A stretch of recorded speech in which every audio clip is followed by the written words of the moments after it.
Well, I think two things. I think the biggest one is that they have to, I think they should, I don't know if they have to, but I think they should come to some sort of unified stance on what happens with NIL. It won't be perfect for everybody.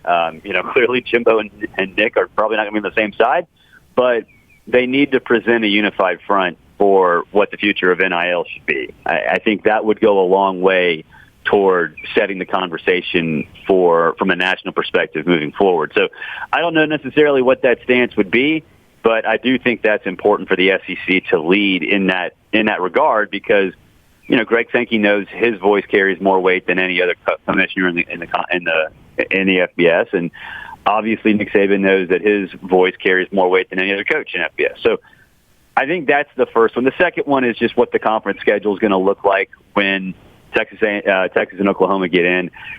That obviously was discussed today, and I'm sure we'll have some proposals that get submitted over the next 24, 36 hours. But I don't necessarily know if that's required to be solved this time.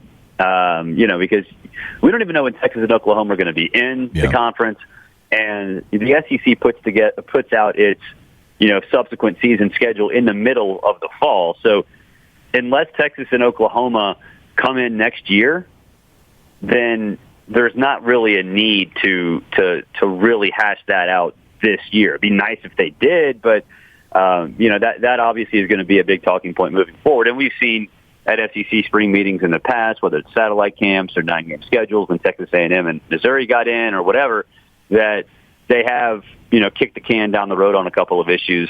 For a couple of years. And so that could happen this year with the schedule matrix, but I do think at some point they're going to have to address it. And this could just be the starting point of what could be a prolonged conversation over the next year or so.